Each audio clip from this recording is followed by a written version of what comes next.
جناب شیخ ڈاکٹر صاحب، ہمارا آپ سے سوال، کیا بیعت اور پیری مریدی کا قرآن و سنت سے کوئی ثبوت ملتا ہے؟ کیا یہ قرآن و سنت سے ثابت ہے؟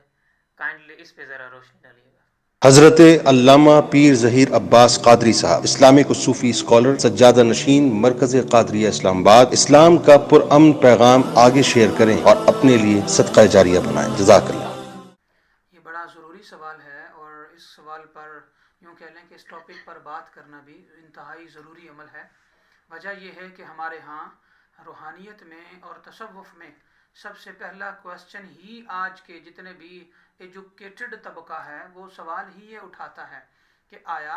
بیعت کیوں کی جاتی ہے؟ جی بالکل۔ بیعت کرنا کیوں ضروری ہے؟ آیا ہم ضرور ایک شیخ طریقت کے ہاتھوں میں ہاتھ دیں تو ہی ہم سچے مسلمان ہیں، یا کہ نہ بھی دیں تو گزارا چلے گا؟ تو پھر یہ بھی سوال آتا ہے ذہن کے اندر کہ کیا بیعت جو کرتے ہیں یعنی مشائخ طریقت اور اولیاء کرام اور پیران طریقت جو بیعت کرتے ہیں، تو آج کے زمانے میں بھی یہ بیعت کرنی چاہیے یا نہیں؟ تو آپ کے سوال کے اندر ڈھیر سارے سوالات جو ہیں وہ مضمر تھے، تو میں پیش کرتا ہوں آپ کو۔ جی جی۔ پہلی بات تو یہ ہے کہ بیعت کا سلسلہ یہ رواجی نہیں ہے، یہ ایک سلسلہ مسلمانوں کے اندر ایسا نہیں ہے کہ ایک رسم ہو کہ اسے آپ نے ہر صورت پورا کرنا ہے، بلکہ بیعت جو کنسیپٹ ہے بیعت کا وہ یہ ہے کہ آقا حضور سید دو عالم نور مجسم شاہ بنی آدم صلی اللہ علیہ وآلہ وسلم جو ہیں،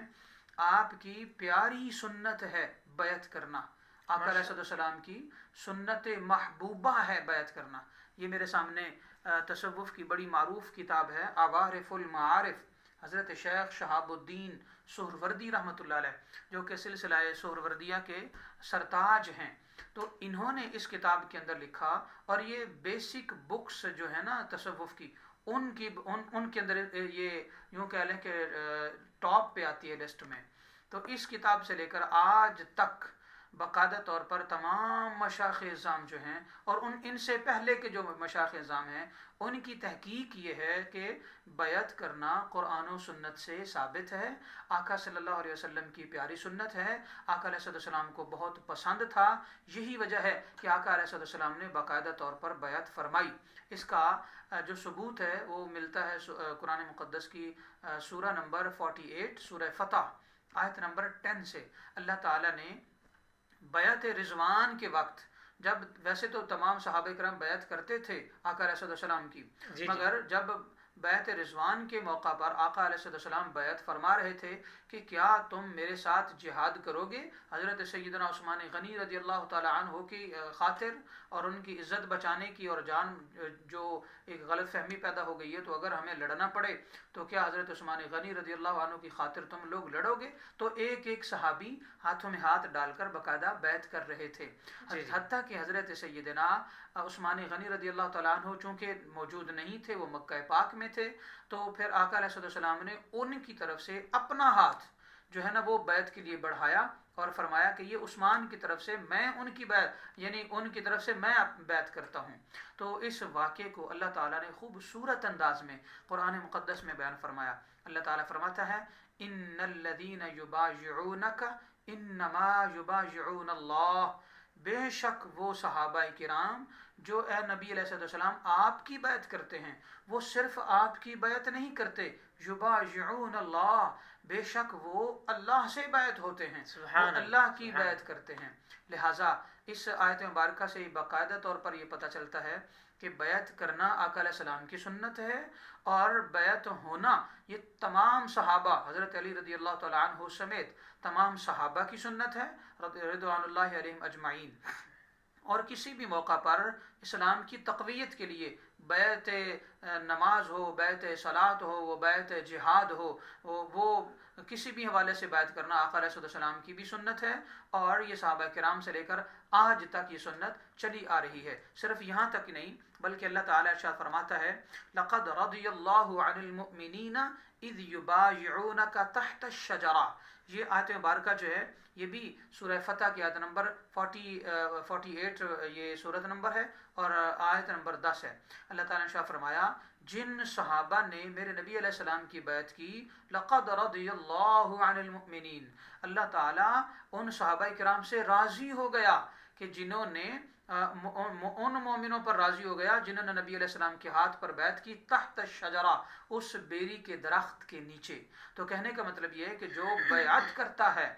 جو شیخ طریقت بیعت کرتا ہے وہ آقا علیہ السلام کی سنت ادا کرتا ہے۔ جو اس کے ماننے والے، محبت کرنے والے بیعت کرتے ہیں تو وہ صحابہ کرام کی بیعت کرتے ہیں، اور بیعت کرنے والوں پر اللہ راضی ہو گیا، یہ آیت کا باقاعدہ طور پر ترجمہ ہے۔ لہٰذا تب سے لے کر آج تک جو کنسیپٹ آف بیعت ہے یہ اسلام کے اندر موجود ہے اور رائج ہے۔ یہی وجہ ہے کہ ہر شیخ طریقت اپنے پاس آنے والے مریدوں کو بیعت کرتے ہیں، ان سے وعدہ لیتے ہیں کہ توحید پر قائم رہو گے اور آقا علیہ السلام کی ختم نبوت پر قائم رہو گے، 5 وقت کی نماز ادا کرو گے، اور پھر رزق حلال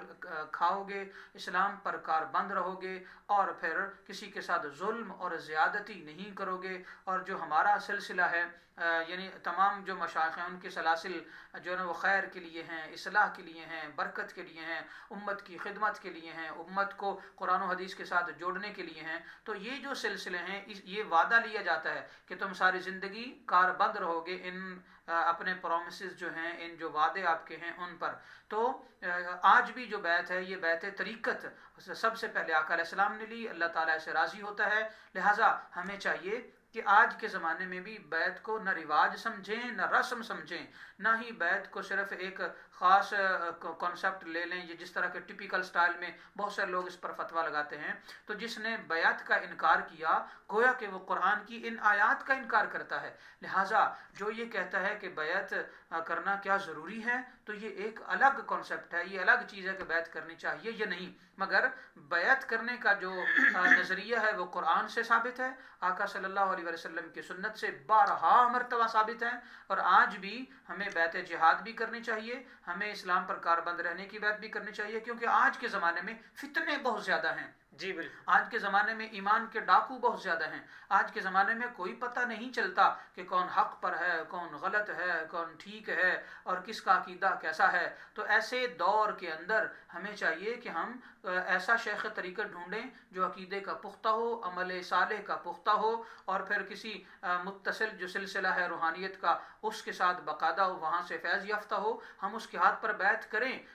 بیعت کرنے کا جو فائدہ ہوتا ہے وہ یہ ہوتا ہے کہ آپ کا ایمان، آپ کی عزت، اور دونوں جہانوں میں اللہ تعالیٰ آپ کو جو اس روحانی سلسلے کے بڑے نام ہوتے ہیں ان کا روحانی فیض اللہ تعالیٰ آپ کو عطا فرماتا ہے۔ سو بیعت قرآن سے ثابت ہے اور یہ کرنی چاہیے۔